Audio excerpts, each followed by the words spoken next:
Dobrý deň všetkým prajem. Dovolte mi, aby som sa vám predstavila ako kandidátka na poslankyňu Národnej rady Slovenskej republiky za stranu Most Híd. Volám sa Ľuba Kráľová, žijem na Zlatej Bani v okrese Prešov, pracovala som na rôznych vysokých školách v Prešove, v Košiciach, v Trnave a v Ostrave. Teraz pracujem v súkromnej firme môjho manžela v Prešove a bola som zakladajúcou členkou jednej z politických strán, ktorá sa volala Náš kraj. Viedla som ju 2 roky. Založila som s Hankom Serickou občianske združenie Kolisočka Koliska, v rámci ktorého zakladáme večerné školy rusínskeho jazyka pre rusínske deti, ktoré dnes už nehovoria po rusínsky, to už nepíšu. Zároveň som v roku 2007 bola jednou zo zakladajúcich členiek občianskeho združenia Zlatá Baňa pre všetkých. Od roku 2015 som jeho predsedničkou a v rámci tohto združenia sme iniciovali petičnú akciu za záchranu skladu soli v Prešove a zároveň sme iniciovali verejnú zbierku a zakúpili sme zvonec do väžových hodín skladu soli. V rámci tohto angažovania sa v treťom sektore som pochopila, že je veľmi dôležité, aby sme nenechali veci plynúť len tak okolo seba, ale podľa mňa máme sa snažiť o to vylepšovať verejné záležitosti tak, aby sme boli spokojní v tom regióne, v tom okrese, v tom meste a v tej dedine, kde žijeme.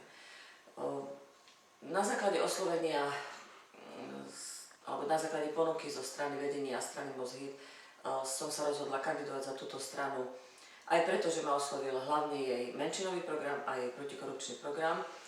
A práve preto chcem povedať, že ak by som náhodou prešla do Národnej rady, chcela by som presadiť zákony v 2 hlavných oblastiach. Hlavnej oblasti menšinovej kultúry a v oblasti protikorupčnej politiky. V oblasti menšinovej politiky chcem presadzovať zákon o národnostných menšinách, ktorý na Slovensku chýba už od vzniku Slovenskej republiky. Slovenská republika je mnohonárodnostná, mnohokultúrna krajina a to, že je zodpovednosťou politikov, že mnohokrát sa politika na Slovensku vedie k netolerantnosti a až takové nenávisti k odlišnosti a inakosti, tak to ma naozaj znepokojuje. A práve strana Most Híd je podľa mňa zárukou toho, že tu sa bude viesť politika k menšinám ako politika slušnosti a politika hlavne uznania práva národnostných menšín na svoj vlastný autonómny rozvoj. Celou svojou energiou by som sa chcela zasadiť za vybudovanie národnostného rusínskeho školstva a teraz si dovolím povedať nám Rusínom niečo aj po rusínsky. Dúfam si, že my Rusíne musíme vybudovať rusínske školstvo na Slovensku za to, že máme len 2 malinké rusínske školy a je nás preholusených 34 000 na Slovensku a naše ditučky nevysidujú po rusínsky. My ale doroslo Rusíne nepíšeme po rusínsky, nepoznáme svoj jazyk, nepoznáme svoju históriu a jak môžeme byť hrdé na sebe, keď sebe samých nepoznajeme. Ale svoju históriu sa môžeme vyznať len v škole a my sme svoju školu od roku 1992, keď sme boli uznanou národnostnou menšinou, nevytvorili. Máme kodifikovaný jazyk od roku 1995 a nepoužívajeme ho, neznajeme ho v osnovaty. Bez kodifikovaného jazyka ale žiadna literatúra, žiadna kultúra národnostná alebo národná sa nemôže rozvíjať. Za to ja apelujem na nás, na všetkých Rusínov, keď máte detočko v školském zvyku, zapisujte ich do rusínskych škol, starostové, direktorka, starostka našich rusínskych sel. Nahambejte sa za to, že sme Rusíne a zakladíme rusínske školy. Toto je podľa mňa osnova zachovania našeho národa. Náš národ je tu takýko už storočí, od 15. 14. storočia žije v strednej Európy a my máme povinnosť tak, jak naše predkové zachovali náš národ, za to, že by bola haňba, že po 21. storočí Rusíne na Slovensku zanikli. Druhou oblasťou, ktorej sa chcem venovať v Národnej rade Slovenskej republiky, sú zákony na postupné odstraňovanie a eliminovanie korupcie z verejného života na Slovensku, pretože podľa môjho názoru je to najväčšia brzda rozvoja Slovenska do budúcna.